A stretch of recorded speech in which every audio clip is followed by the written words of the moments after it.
Hi, everyone, and welcome to this week's Tuesdays with Terica. Hey, this week we are speaking with Reginald Campbell, and we are talking about relationships, finances, and relationships. Stay tuned. I think you're going to enjoy.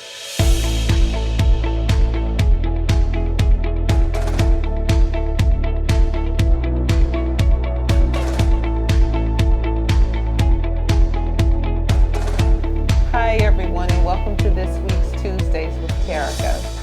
Hey, you know what? We were having such wonderful conversation that we thought we would bring Reginald Campbell back. So we did a conversation last week, Finances 101. Today we're going to be talking about finances in relationships. How are you, sir? I am good. You doing okay? Are you really ready for this? I don't know. I'm not sure. I am not sure. Our off-camera discussions were powerful. You sure you're really ready for this? But we're going to see. But you know what? We're going to take a deep dive in. Okay. Okay. So how do you think the best way to have the hard conversation when you are in relationship and you are at a point or at a place where it's time to start having some serious dialogue? You think that it's going to flow into a certain area, and you want to have that conversation about finances. Is that difficult to do? Yes, because normally when you begin to have that conversation later, it goes left. Because what really should have happened should have been from a male perspective and a female perspective. Hey, how are you? You know what? I really think I'm interested in you just from my physical attraction. But before we go any further, after the first or second date. Mm-hmm. That soon? Listen. Oh, wow. So that's the whole point. It's an investment. It is definitely an investment. But so you want to go and you want somebody to spend your money, eat up your food, smell your perfume, butter you up, take you to dinner, and then find out he has a credit score like mine of 300? Yeah, no. You're right. Absolutely not. Okay. Absolutely not. Do the hard things first. Yes. All the I tell people this all the time. When you start dating, don't buy flowers. Don't do all that stuff. Really? Listen, people need to go and be just as real as they can. Tell a person everything bad about you. Go get some ice cream, take a walk in the park. Don't put on no male unit. Say, this is how I look, this is the way it is, okay? Don't put on Be no male your unit. authentic self, because all that other stuff is setting you up for heartbreak. Wow. Yeah, don't put on no unit. Don't do that. Get you a male unit. I would get one, but I've been bald for 30-some years, and my grandkids say they would pick at me live on any broadcast that I am. They can be like, that ain't his hair. Mm-hmm. Yeah, don't get a unit. But I think the earlier. I do believe be authentic from the very beginning. I do believe that. You have to do it, because physically you can be attracted to a person. Yeah. But that doesn't mean that everything fits the way that it should. Then don't waste your time. Correct. I agree. I do agree. Don't be like some women. After we take the cruise, I'm going to break up with him. I wouldn't do that. After we go to dinner, I'm done with him. So we're having all of the hard conversations first. Mm-hmm. We're putting it all on the table. Mm-hmm. Therefore, we know if there is a fourth date. Right, because what happens is, if you can get past the hard conversations, you may have something real. Okay, because that's fair. A relationship should be about your future and not about your present. You're just visiting if it's your present. If you really want a future, and because here's the whole thing, and I always tell people this: you don't really know a person until you see that other side. Mm-hmm. You could have invested years of your life. You could have birthed his children. And then you wake up one morning, like normal people do, between 25 and 35. They wake up, it's just like something happens to them. And they're like, I have 3 kids in a relationship with all this debt, and I don't even like him. Wow. Or he says, I don't even like her. Mm-hmm. Mm-hmm. And so if you start out And if they offended, let them go. You didn't lose any time or any money. It's the problem is when they come into your space and now they're in your personal space and now you all are starting to commingle and you're going out for Father's Day and going to see your parents and they're like, oh, I like Johnny. Then you find out Johnny's still living with his mama. So I'm just like, have the hard conversations first. Yeah, okay, I do agree. Don't marry the person, marry their future. And if they don't have one, then that's one you don't marry. All right. If they don't have a plan for themselves, then how can they have a plan for you? And that would go for a woman of any age.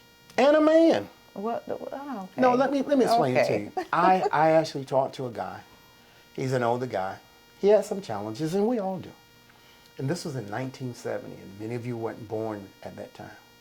His wife, that he's been married to for over 40-some years, is still holding things over his head that he did in 1970. Wow. She never grew as he grew. For a relationship to be sustainable, you have to be able to embrace his flaws, his health conditions, her health conditions, and you love the spirit of the person more than you love the flesh of the person. Because it all changes. Who do it not change? At one time I had some waves, and I had a part, and I thought I was on fire. Now I look like I've been burned up and thrown out.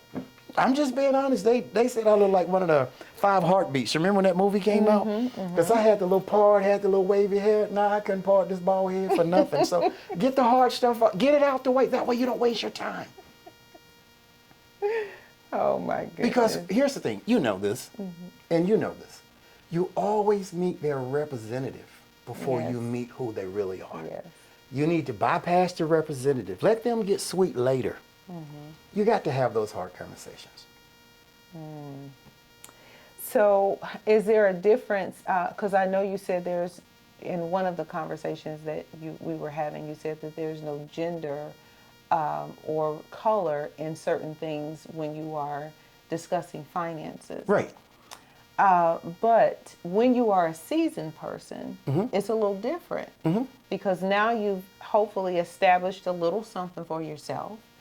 You've put some things in place, and now you're inviting someone. Let's just say everything. You're interviewing someone. After the third, and some of the hard conversations have been had. You are inviting that person into your space. How do you merge the two? Well, first of all, you have to find out, are they going to be an effective communicator? Many people respond out of their emotions when they don't want to have certain conversations. And if you're older, and it's not necessarily that you're settled in your ways, it's more now that you're more honest with yourself and you know where you are. You have to interview that person to see if you can coexist. Now, here's the thing. And the reason I say get the hard questions up first, because I know from the psych world, somebody's probably saying this, that, and the other. But here's the thing. Where most relationships fail is that they're trying to change a person who doesn't see that he or she needs to change. It won't happen. And when a person doesn't see that he or she needs to change, now you're talking to a brick wall when you could have saved your time and invested in other areas. Because you can't change a person. You can't change. They have to be what change comes about. We had a conversation. Change comes about is when you get the epiphany in your mind, this is going to be more healthy and better for the both of us if I modify what I do and how I do it. Because I want the best for our unity. Right. When you're doing all these other things, entertainment never makes relationships stick together. And if you have financial issues, it definitely will not stick together.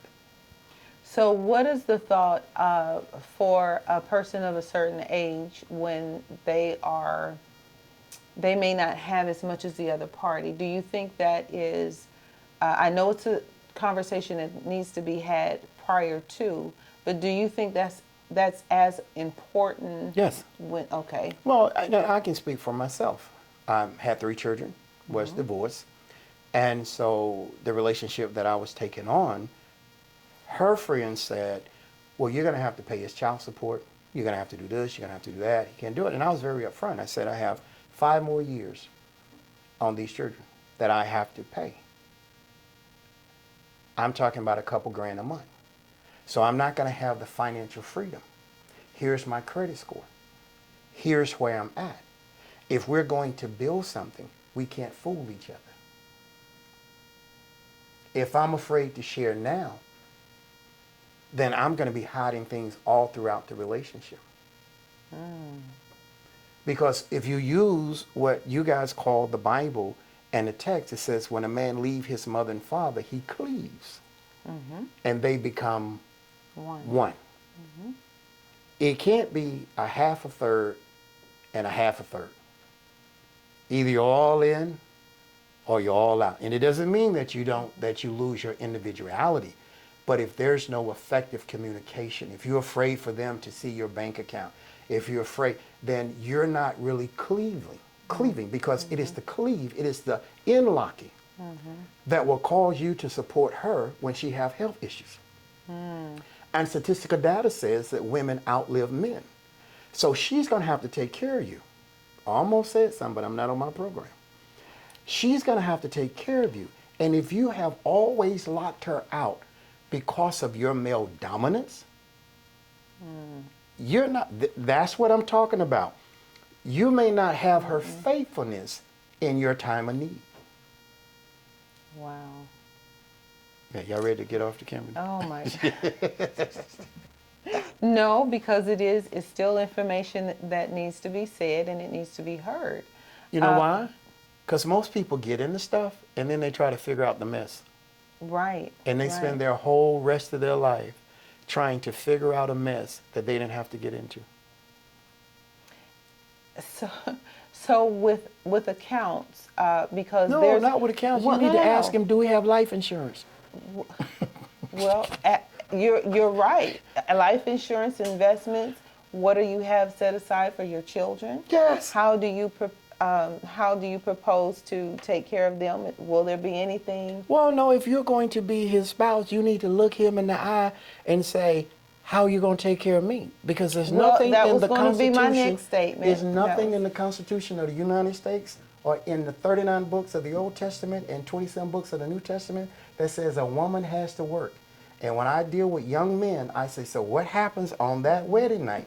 And the next morning she look at you and say, baby, I'm not going to work no more. What you going to do? Well, with some of the generation as it stands today, they're not even going to have that as a question to propose because a lot of the young women are super independent. They are making great money and they don't see anything wrong or offensive in being able to support and supply a home for their partner. Well, here's the reality. And I think that's great. And I agree with you 100%. But here's one thing I would say to you. How do you answer to God? I said this on Father's Day. God set up an alignment. You can call him the source of life. You can call him the energy of life. You can call him the magistrate. You can call him whatever. But there's someone that gave humanity their breath. No other ideology can claim humanity but God. So I spoke to people on Father's Day and I said, you women who are totally independent, love you, God bless you, and I'm with you 1,000%. But God has a law of order in nature.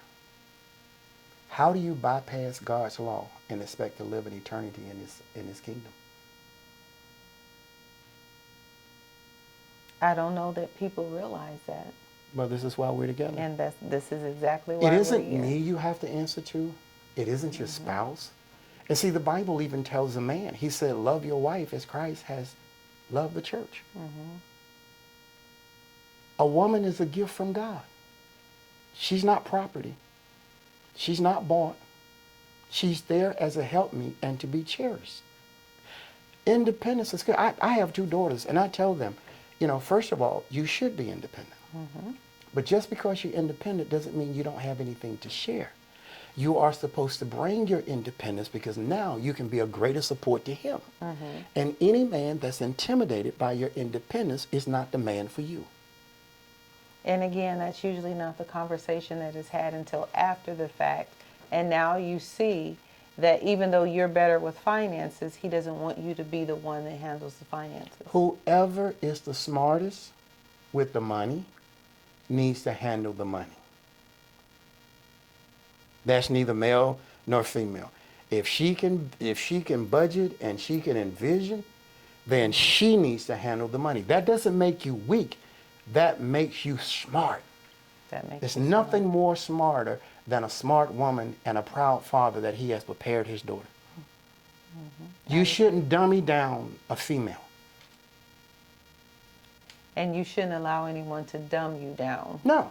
If your light is dim when someone else walks in the room, then yeah, that's not good for you or for them. God has given us all a light, and we're supposed to shine no matter what. And Eve walked with God, and he created her. And the Bible says if one day is as 1,000 years with the Lord, how do we know how long Eve walked with God? And when she came, she was already fully functioning. No one should allow anybody to control their mind. You should come to one, which the Bible talks about, holy matrimony.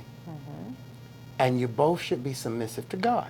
And if you're submissive to God, then you both should be able to work together. It doesn't mean you're not going to have conflict. It doesn't mean that you're not going to have issues. But it means that you have a resource to go to, and you can get support so you both can make the right decision. You have a place of start. You have a place of start. Yes. So what about the people who, again, whether they are young, whether they're seasoned, wherever they fall in the age category, but feel that we have one account for our household budget and then each of us have our own separate accounts. Are you in favor of that, or do you think all monies need to be in one pot? It's not about whether I'm in favor in it, because you have different personalities and each person has his or her own vision. I would ask each party, what is your vision as a couple? And there is no really right or wrong, because I've seen where men have dominated the money and handled everything and didn't budget and didn't handle things correctly.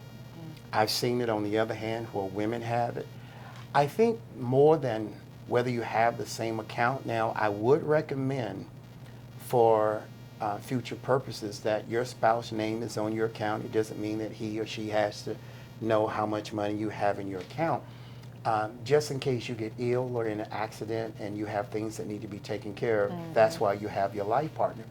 I think the other thing is that sometimes you are better if you do have separate accounts, because you still are individual and you have certain goals, and many times your goals does not align with your partner's goal. And of course they can govern you, but many times they don't want you to govern them. But I do think there are some things you can do in unity. I don't think it has to be one way where all the money and all the income comes under one. I think there has to be open communication constantly throughout the month, what the bills are, when they're due, what you're pitching in. And now that we have all of these, you can just shift money over. You can do that, because many couples have one account that pay bills. Then they have one account that, you know, has the mortgage and things like that in it. Then they have a savings account, and then they have their own individual money. And there's nothing wrong with that. It doesn't mean that, okay, I have to have control over everything that you have. That's not being the head. Being the head is really about being in good leadership and understanding the temperament of the mate that you have. Okay, no one owns anybody. We should partner because God said cleave. Now, he gave each one different responsibilities, but then at the same time, we should come together in unity and harmony and say, what are your goals? And there's nothing wrong with a little freedom to be able to do some things that you want to do, but what are your goals together? What are we going to accomplish together? A gentleman may like antique cars, so with his money, he may want to go do some things, but if he's met all of his obligations and she's met all of her obligations, if hers is buying feathers, let her buy feathers. If his is having antique cars, let him have antique cars. You're going to have a trouble with him trying to accept your feathers, and you don't want to accept his antique cars. So I think that we're still individuals, even though we work in unity. And I think the key is communication and unity. And what are the goals? I agree, because everybody needs their splurge money, because we are individuals and we're coming together in a union, but we are individuals, and so I do have a right to certain things that I like, and as long, like you said, as long as I've met my obligation or my commitment to the budget, then I can still. You still should be able to do you. Buy some And I don't shoes. want, you shouldn't have to be calling him all the time to ask if you can buy a soda at the convenience store. Yes. You should not have to call her all the time if you're trying to get a new set of golf gloves or you see a hat that you want to buy.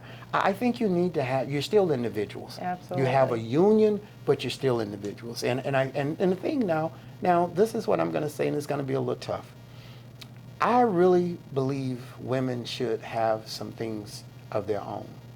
Because I've dealt with so many widows and so many women that their husband was sick that they didn't even know where anything was. And I recommend, Yes. and for those of you who can do this, don't marry somebody you can't trust. If you don't feel like she has your best interests at heart, don't marry her. If you don't feel like he has your best interests at heart, that's why I say have the hard conversations, because I just went through that with a couple where he hid everything. And she was about to lose the house because she didn't know where anything was, because the husband's supposed to do all that, and the husband's supposed to do all that.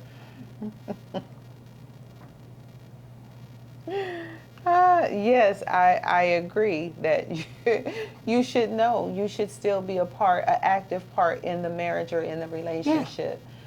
We can't be blindsided, ladies. We just can't be blindsided. No. And I'm not saying that it's women only, so I take that back. But you should, in a relationship, each of you should know the important information. Where do I go in the event of such and such?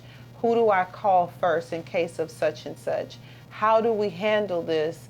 The conversation has to be had. What do I do? How do I handle it?